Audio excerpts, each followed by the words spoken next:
দিতে হবে। তবে আমরা এটা বলি যে ডিসেম্বরের মধ্যে আমাদেরকে গেজেট দিতে হবে। সর্বকথার এক কথা, সব কথার শেষ কথা, আগামী ডিসেম্বরে আমাদের পে স্কেলের গেজেট জারি করতে হবে। এই লক্ষ্যে আপনারা ঝড়ের গতিতে আমাদের এই দাবিগুলি প্রচার করবেন। এই একই কথার জন্য, শুধু একটাই কথা, একটাই গান, এক দফায় এক দাবি, আমরা ডিসেম্বরে আমাদের পে স্কেলের গেজেট চাই। এই কথাটা লিখে যখন আমরা একটা পোস্ট করি যে এক দফায় এক দাবি, ডিসেম্বরে গেজেট চাই, কয় হাজার মানুষ সেই কমেন্টটা সেই দাবিটা প্রচার করেন বলেন? আমি জানতে পারলাম কৌশলে সময় ক্ষেপণ করবে, কিন্তু কর্মবিরতি ও বড় মহাসমাবেশ হলে পে স্কেল দিবে সর্বশেষে। আমরা সবকিছুই করব, কিন্তু আপনারা যে যার জায়গায় আছেন, যে জেলায় আছেন, যে যেখানে আছেন, সেখান থেকে আপনারা শান্তিপূর্ণ আন্দোলন কর্মসূচি চালিয়ে যাবেন। আমরা খালি কেন্দ্র থেকে ডাক দিলেই হবে না, আপনারাও বিভিন্ন জায়গায় আপনাদের দপ্তর থেকে শান্তিপূর্ণভাবে, অবশ্যই শান্তিপূর্ণভাবে আপনারা এই কি বলে মানববন্ধন করতে পারেন, আলোচনা করতে পারেন।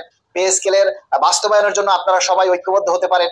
কারণ এগুলি যত বেশি প্রচার হবে তত সরকারের কানে যাবে, যত বেশি প্রচার হবে তত সরকারের কানে যাবে। তাই আমরা চাই পে কমিশনকে যাতে কেউ বিভ্রান্ত করতে না পারে। পে কমিশনের এই সমস্ত গুজব যারা ছড়ায় তাদের বিরুদ্ধে রুখে দাঁড়াতে হবে, তাদেরকে বয়কট করতে হবে। কারণ আপনারা যতক্ষণ পর্যন্ত পে স্কেলের গেজেট হাতে না পাবেন ততক্ষণ পর্যন্ত কোনো কিছুতে কান দিবেন না। আমরা যতক্ষণ পর্যন্ত পে স্কেলের গেজেট হাতে না পাবো ততক্ষণ পর্যন্ত আমরা কোনো কিছুতে কান দিব না। ভাতা কত হলো, মোবাইল ভাতা কত হলো, ইন্টারনেট ভাতা কত হলো, শিক্ষা ভাতা, চিকিৎসা ভাতা, যাতায়াত ভাতা, এনো তেনো কোনটা কত হলো, কোনো কিচ্ছু গেজেট জারি না হওয়ার আগ পর্যন্ত যে যা প্রচার করুক, যে যা প্রকাশ করুক, এগুলি সম্পূর্ণ মিথ্যা, ভুয়া এবং ভিত্তিহীন, এগুলি গুজব। এই সমস্ত গুজবের বাচ্চারা দেশটাকে শেষ করে, এই সমস্ত গুজবের বাচ্চারা দেশে অস্থিতিশীল পরিবেশ তৈরি করে এবং একটা বৈরী সম্পর্ক তৈরি করে, যার কারণে কমিশন সম্পর্কে যাতে মানুষের একটা বিরূপ ধারণা হয়। কিন্তু এবারের পে কমিশন কর্মচারী বান্ধব পে কমিশন, সেটা আপনারা কাজের ফল পাবেন। এখন এটা বললেও আপনারা বিশ্বাস করবেন না। এবারের পে কমিশন কর্মচারী বান্ধব পে কমিশন। আপনারা শুধু আল্লাহর কাছে দোয়া করুন, আল্লাহরও রহমত থাকতে হবে।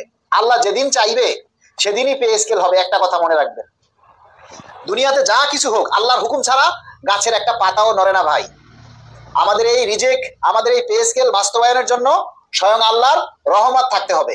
তাই আপনারা সবাই যে যাই করেন আল্লাহর কাছে মোনাজাত করবেন, আল্লাহর কাছে রহম চাইবেন যে আল্লাহ তুমি আমাদেরকে ভালো এবং সময় উপযোগী একটা পে স্কেল পাওয়ার জন্য তুমি রহম করো। তুমি পে কমিশন এবং সরকারের মনকে কর্মচারীদের প্রতি সদয় করে দাও। আপনারা নামাজ পড়বেন, নামাজ পড়ে আল্লাহর কাছে দোয়া করবেন যে আল্লাহ তুমি দ্রুত আমাদের কর্মচারীদের অভাব কষ্টগুলি দূর করে দাও। আমরা যাতে স্ত্রী পরিবার নিয়ে, ছেলে মেয়ে নিয়ে, অসুস্থ বৃদ্ধ বাবা মা নিয়ে আমরা যাতে একটু ভালো থাকতে পারি, আমরা যাতে একটু সচ্ছল থাকতে পারি, এ লক্ষ্যে আপনারা সবাই আল্লাহর কাছে সাহায্য চাইবেন, সবসময় আল্লাহর সাহায্য প্রার্থনা করবেন।